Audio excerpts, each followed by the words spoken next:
Welcome back to Mass Appeal. If you recently got a new puppy, obedience training is one of the best things you can do for him or her. Joining us with more, we have Jim Helems. He's the owner of Jim Helems Dog Pals in Southampton, and you've brought your dog with you. He's not a puppy, but he's 4 years old now. And he's just good eye candy, frankly, for the segment. Yeah. So when you take a pet home, regardless of whether you're getting him from a shelter or from somewhere where you purchase puppies, what's the first thing you do? When do you start socializing your puppies? The day you bring him home, he needs to start socializing. Okay. People don't understand that most dogs that end up in shelters or that are euthanized are because of behavior problems. So you need to socialize your dog the second he comes home.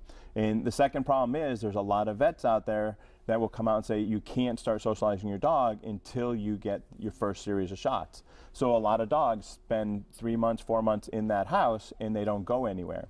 Well, socialization starts from 3 weeks old to 16 weeks old. If you get past that 16-week part, your life is going to be harder in terms of socializing. So you've missed the boat if you're not doing it in the first 4 months or so. Is there a certain structure that you need with that play, or can it just be free play, seeing as they're so young? You basically just start. A good breeder will actually start socializing their dog with different sounds. They may actually use CDs. They may have toys around that the dog is just walking around, different paint cans, metal objects, actually starts the socializing there, because most of us are not bringing home a dog at 3 weeks old. That is true. But socializing, then, it's not necessarily play dates with other pets. It's socializing with other things and it's everything. One of our goals that we try to tell people is your dog should meet at least 10 new people every single week. And that's not just somebody they met, a week ago. I mean, they're talking all different types of ethnicities, clowns. Make sure that your pet meets a clown. Halloween costumes. Yeah. Going out, cars.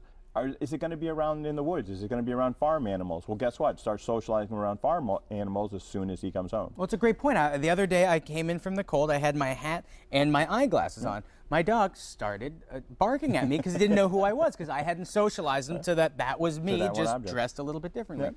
So we have the socialization down. When do we start training, good old-fashioned pet training? The same thing. Even before you bring your pet home, most of us know we've got a pet coming into the house, either from the shelter or from a breeder or something like that. Start calling around. Sign up for a class even before your dog comes home. I mean, we've had his dogs as young as 8 weeks old in training classes, and the sooner you start, the easier it is going to be able to get good behavior and not allow that bad behavior to start. Most of us know if you actually start smoking, you smoke for 10 years, it's hard to quit. Well, guess what? If your dog gets a bad habit before he starts training, now you have to break that bad habit before you get the new habit. Now, Jim, we have a graphic on the screen about the fastest way to house train your puppy. Never take your eyes off your pet. Use a hands-free leash and use a crate. Those are your 3 tips. Yep. Basically what we mean by that, this here is actually a hands-free leash. Okay. If you have a puppy, he should be secured to you 24/7. Otherwise, he should be in a crate or an X-Pen, something where you can actually watch him. Because when you get a puppy, it's like bringing home a child. You need to give it laser focus. Yes. And it's more about us humans. It's not a behavioral problem. Dogs go to the bathroom wherever they want because that's nature. They're not trained like us that we need to use toilets. Right, so we have to train them to our human rules, basically. So you need to be able to watch your dog. Same thing, we don't want them to start getting in the habit of going to the bathroom and then you have to clean it up. Yeah. You basically want to start taking them out, depending on the age of the dog you have, up to 2 hours, every 2 hours you're going outside. If you're having a playtime with them, take them out right after they play. If you take them out of their crate, take them right outside. And you actually go out, and what I tell people is to be a tree.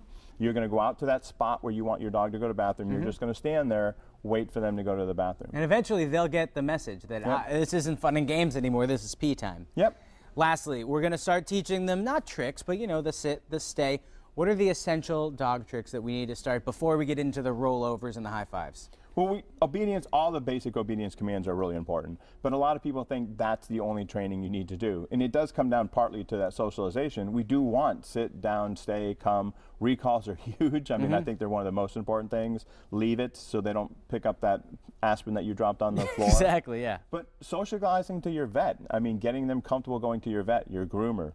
I mean, how many dogs go to their vet for, hi, how you doing? No, they go to there to get shots and talked and prodded. So go in there and just say hi to the staff, get a treat, and then leave the vet's office. That's a great point. And that way they get comfortable with the vets. I think the most important thing, though, is you need to give them the gift of time, because if you don't, they're going to learn all these bad habits, and then it begets bad training. You know what I mean? The majority of people that call me for in-home training I'm trying to get rid of bad behaviors.